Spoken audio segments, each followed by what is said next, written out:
नमस्ते। आज धेरै पछि फेरि टिकटकमा केही कुराहरू भन्न मन लागेको छ। छोटो मिठो फेसबुकमा स्ट्याटस त लेख्छु, तर भन्दा अझै कुरा क्लियर र अझै धेरै भन्न पाइन्छ जस्तो मलाई लाग्छ है। विषय रह्यो अहिले हाम्रो देशमा विभिन्न कारणबाट आत्मदाह गरेको भिडियो र घटनाहरू एकपछि अर्को गर्दै आएको देखियो, जसमा अहिलेको नयाँ सरकारलाई विशेष दोषी बनाइएको र अरू विभिन्न कारणहरू पनि हुनसक्छ कि भन्ने अनुमान पनि लगाइएको छ। तर एउटा मेन्टल हेल्थले होइन, मानसिक स्वास्थ्यले चाहिँ के भन्छ भने कुनै पनि मान्छेले आत्महत्या गर्नु अथवा आत्मदाह गर्नु उसको त्यो क्षणिक डिसिजनले गरेको हुँदैन। उसको मस्तिष्कमा धेरै कुराहरू पहिलेदेखि नै रहेको हुन्छ। त्यसमा उसले पाएका कुनै टर्चरहरू, जीवनशैलीहरू,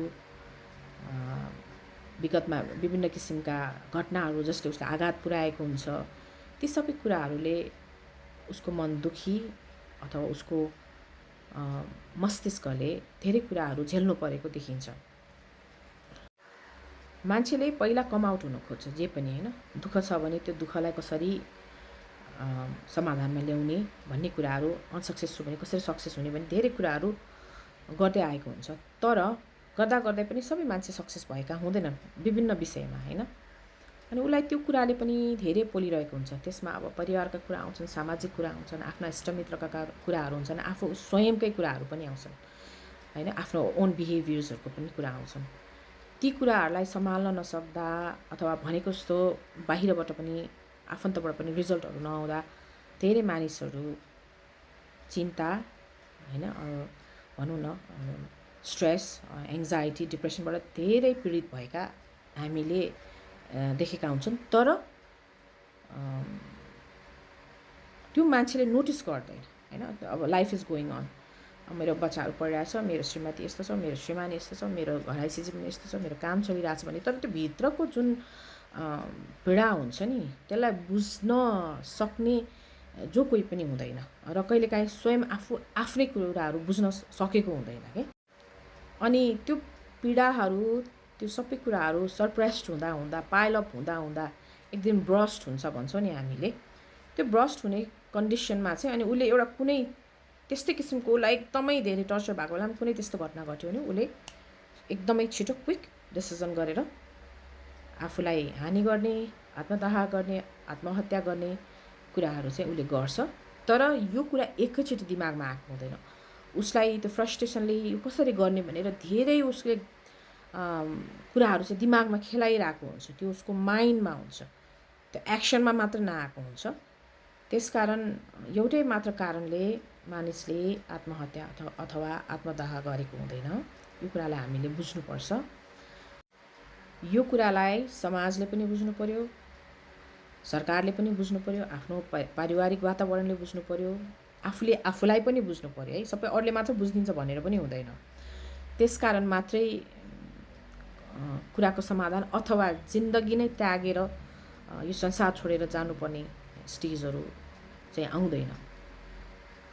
हिजो भएका केसमा मलाई दुःख त लाग्यो होइन, तर एट द सेम टाइम के सोचेँ भने उहाँको पछाडिको ब्याकग्राउन्ड पनि के थियो होला भन्ने चाहिँ क्युरियोसिटी चाहिँ भयो। अब सरकारले यसरी आफूले आफूलाई हार्म गर्दै आएको खण्डमा सबै हामी बेहोर्छु भन्नु चाहिँ उचित होइन। यदि परिवारलाई हामी पढाइदिन्छु, उहाँलाई चाहिँ जागिर हामी दिइदिन्छु, सबै चिज हामी गरिदिन्छौँ भनेर सरकारले त्यो पुरा जिम्मेवार लिने होइन। कुनै एउटा सर्टेन टाइमलाई लिने, 6 महिना 1 वर्षको लागि, किनभने हाम्रो नेपाली कल्चर अनुसार 1 वर्षसम्म बाँड्ने चलन छ। अलिकति ट्रमेटिक सिचुएसनहरू आउँछ फ्यामिलीमा होइन। तर बच्चालाई पनि फ्री पढाइदिन्छु, यो काम पनि सरकारले चाहिँ यो दिलाइदिन्छ भनेर त्यति साह्रो प्यारासाइट पनि बनाउनु हुँदैन। त्यो गर्दाखेरि यस्ता किसिमका घटनाहरू दोहोरिने र दोहोऱ्याउन मन लाग्ने भावना झन् बढ्न थाल्छ होइन, उत्साहित बनाउँछ।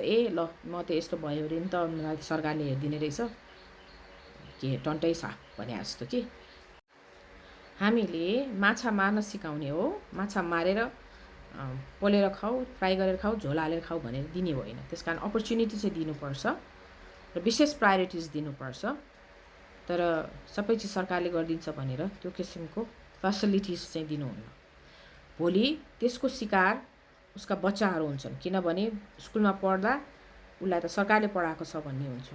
त्यो यो कारणले पो यसको त बाउले चाहिँ अथवा आमाले चाहिँ सुसाइड गरे होला अथवा आत्मदाह गरे भएर पो यसले पढ्न पाएको रहेछ भनेर त्यो किसिमको उसले कुराहरू सुन्न सक्छ। र त्यो बच्चा आफै पनि भोलि मानसिक स्वास्थ्य अस्वस्थ हुनसक्छ उसको। त्यसकारण सरकारलाई चाहिँ मेरो विनम्र अनुरोध, सर्टेन टाइमको लागि हेल्प गर्नु आफ्नो ठाउँमा छ, तर लाइफभरको लागि सरकारले गर्छ भन्नु चाहिँ उचित होइन। You have to work by yourself, you have to struggle, you have to learn to achieve something भन्ने कुरा चाहिँ उसको सराउन्डिङले पनि सिकाउनुपर्छ र हालको सरकारले पनि सिकाउनुपर्छ भन्ने कुरा लाग्छ।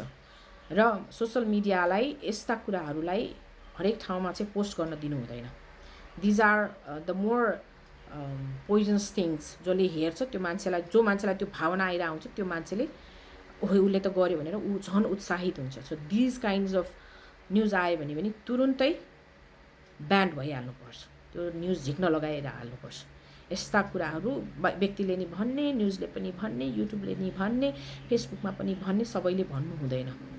सुड यस न्युज आउनुपर्छ आफ्नो ठाउँमा, नट लाइक आलु बेचे जस्तो गरेर त्यसरी न्युज आउनु भएन। This will insist people to do more instead of के अरे finding the solution or getting the solution. I hope you guys have understood what I have said, हैन। मैले हिजो पनि भनेको थिएँ, कारण उसलाई प्रेसर यो कारणले भए पनि त्यसको पछाडि धेरै अरू कारणहरू हुन सक्छन्। Thank you. Mental health awareness अहिले धेरै चाहिएको छ